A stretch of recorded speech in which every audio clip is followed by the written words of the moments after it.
Hello, everybody, and welcome to another episode of Box Office Talk. This is the show where I break down what happened at the box office, see if my predictions for the top 5 are correct, then make predictions for next week's top 5. So let's get right on into it. Last week, I predicted the number 1 would be Dune Part 2, number 2 would be Bob Marley One Love, number 3 would be Demon Slayer to the Hishira Training, number 4 would be Ordinary Angels, and number 5 would be Madam Web. And I only got 2 out of 5 of my predictions right for this weekend. Some of you got a little bit closer than I did, but nobody got their predictions right once again for this weekend.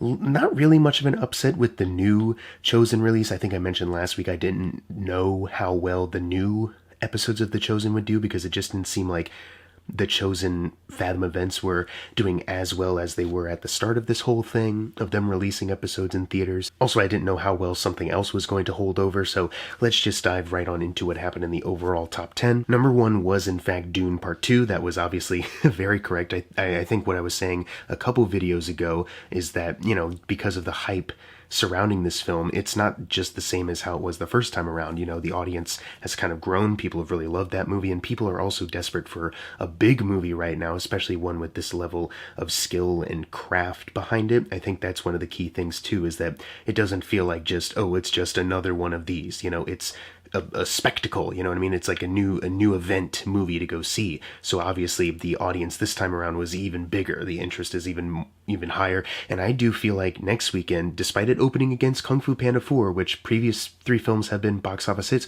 I think it might stand a chance to, best that one just off of, word of mouth and people really hyping this movie up. It opened to $81 million for the domestic 3-day weekend. Obviously that is higher than both previous Dune films, and it's already outgrossed the entire domestic and worldwide run of the original David Lynch Dune, so hats off to Dune Part 2. It's also the highest opening weekend for director Denis Villeneuve. As far as his other filmography goes, it has already outgrossed Incendie by $75 million, Prisoners by $20 million, Enemy by $80 million, and Sicario by $35 million. Has a little ways to go until it gets to his higher grossers. The next available one is Blade Runner 2049. It needs to make $11 million more to do so, which obviously it's going to. It's shaping up to be his highest grossing film for sure. It just has to get over the Blade Runners and the Dune Part 1, but that is such a small amount of time away. It's going to make that money for sure. And if it does hold over well next weekend, like I'm predicting right now, then yeah, obviously it's going to do that, immediately. Worldwide, it is sitting at $178 million. So on a budget of $190 million, that is pretty damn good. And once again, if the word of mouth theory that it's going to hold over well next week is to be believed, yeah, it's going to be able to double this budget and maybe even triple it. It's, I think, overall just going to make more money than the first Dune. But if it can also, triple its initial production budget right here, then that is pretty good. I think some people don't really realize that it's not as expensive as some of the other blockbusters that some people have critiqued don't look as good. You know what I mean? Like the first Dune cost around $165 million, and now this one is only 190, like still not even breaking the 200 million point, at least for the initial production budget. That's kind of insane. So to have a worldwide opening kind of around that area, and like I've been saying, word of mouth kind of hype for next week and kind of around the corner, I think it's going to do really well. I think we're looking at a really great hit already into the year 2024. For the Denis Villeneuve filmography, it's $162 million over Incendie, $65 million over Prisoners, $174 million over Enemy, and $94 million over Sicario. Now needs $24 million until it outgrosses Arrival. So there you go, already off to a fantastic start here. Thank God.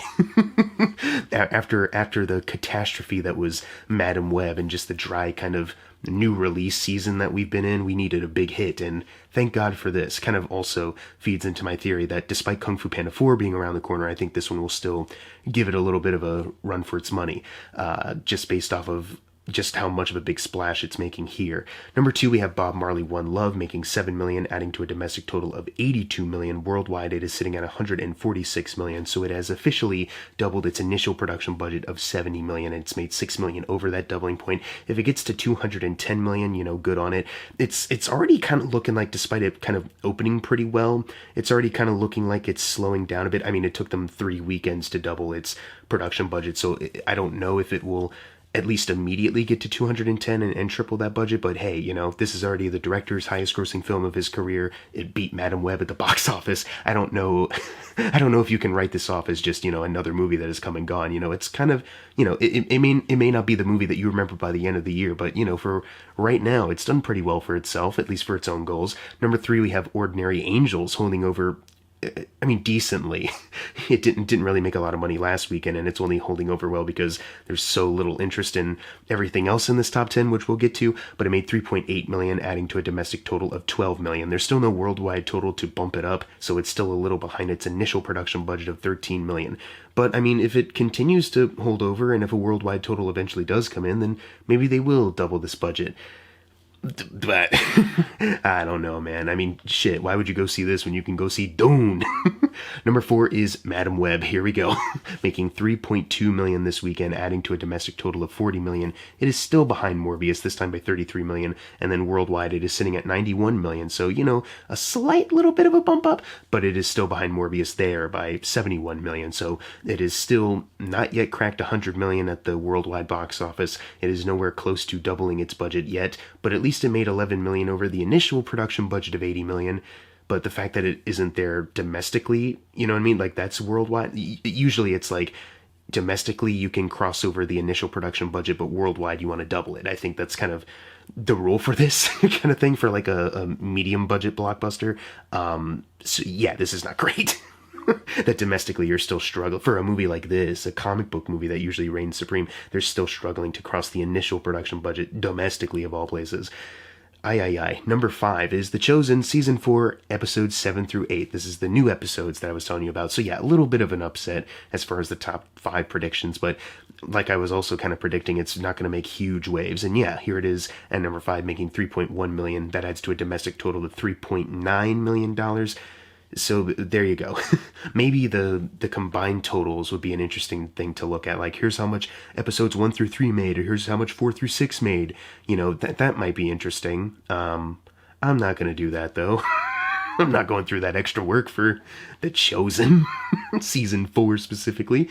Let's move on to number 6, which is Migration, making $2.5 million, adding to a domestic total of $123 million, still behind The Secret Life of Pets 2 by $36 million, and then worldwide it is sitting at $276 million, so that's $75 million away from the Lorax. But a closer goal, $12 million away from quadrupling its $72 million production budget. So if it can do that, who cares about outgrossing the Lorax or Secret Life Pets 2? If it can at least get the quadruple point of its budget, then I think that's a better thing to celebrate instead of just comparing the other achievements they've done in the past for their own specific soul movie achievements. This will be better. Number 7 is Demon Slayer to the Hishira Training. This one did not hold over as well as I was predicting, and maybe I should have known that because sometimes, despite the fact that I thought some of these anime releases, they're kind of for a niche, kind of audience, and then they do well. Sometimes they don't hold over well because yeah, there is a bit of a niche audience that goes into it and front loads the opening weekend. Either way, it's still doing all right, I assume, making $2.06 million, adding to a domestic total of $15 million. Worldwide, it is at $36 million. So there you go. I don't know what else to what else to add to this. I don't have a production budget still to see if it's doing well. It's just kind of here. And that's how this sometimes turns out also. Number 8, though, is Wonka. Despite the fact that it just came out on physical DVD Blu-ray or 4K Blu-ray like I got it, it is still in the top 10, and it's still not even in the 100,000s. It made $1.7 million this weekend, and that's obviously not a huge number, but considering what I just laid out, that's still pretty damn impressive. It is now sitting at $216 million domestically. For musicals as a whole, it's $54 million behind Sing. Worldwide, it is sitting at $624 million, so $7 million behind Sing for just as far as musicals go. But if I'm not mistaken, $1 million away from getting to $625 million, which is the 5 times its budget point. So that's already, like I said, doesn't matter how much it outgrosses at this point. If it can, keep making more than its initial production budget, double, triple, quadruple. What's 5 times? It's quintuple? Is that it? I might be totally fucking wrong. But yeah, just the fact that it's still doing that, and it's not even really showing signs of a big slowdown, even though it's on, premium video on demand, even though it's on DVD now, it's still doing pretty well. I mean, that shows the signs of a pretty good achievement here, you know what I mean? Even if it's not a perfect movie, just it's connected with the audience it was intended for, and they've spread the word, and people are going to see it. That's pretty special. Number 9 is Argyle, which is not very special. I mean, the fact that it's still here is a little special. It's been about a solid month, I think. Made $1.4 million, adding to a domestic total of $43 million. That is $5 million away from Matthew Vaughn's Kick-Ass domestic run. Worldwide, it is sitting at $92 million, which is also $5 million from Matthew Vaughn's Kick-Ass. So, yeah, there you go. That's the Matthew Vaughn filmography hurdle right now. Can it outgross Kick-Ass? Will it even be here next week for us to find out? Probably not. And finally, closing out the video, number 10, The Beekeeper. Maybe the last time we're going to see it. If so, it had a hell of a run, making $1.1 million, adding to a domestic total of $64 million. It is still behind Fury for David Ayer by $21 million, and then worldwide, it is sitting at $124 million, which places it $86 million behind Fury for David Ayer. But hey, it tripled its $40 million budget. It's probably because of how much of an audience it had. When it does get to streaming and like DVD sales, I think people will spread the word like, hey, you know what was a fun movie? You know what will pass the time at home? The Beekeeper. And then maybe, oh maybe, one day, they'll announce The Beekeeper 2. Anyways, now it's time for the fun part of the predictions for next week's top 5. Number 1, like I was saying at the start, I think will be Dune Part 2. I think, although Kung Fu Panda 4 will put up a bit of a fight, because, you know, the Kung Fu Panda films have been popular, I don't think this movie is being marketed as, like, as much as something like Dune Part 2, because Dune Part 2 is kind of everywhere. Even before like this week, it's been like promoted everywhere. It's coming out, it's coming out, it's coming out. Don't miss it. It's the big event. And Kung Fu Panda 4, you know, it's had trailers and they just had their premiere like today. You know, there's some like posts and marketing for it, but it's nothing to the extent of like it's everywhere. It's in your house, like reminding you to go see this movie. And maybe it's different for families. I don't necessarily live with small children who watch like Nickelodeon all the time, which is where I assume they probably market this the most. So maybe I'm completely wrong on that, but I don't know. I just have a feeling that Kung Fu Panda 4 would just come in at number 2. Number 3, I think will be Imaginary. Number 4, Bob Marley One Love.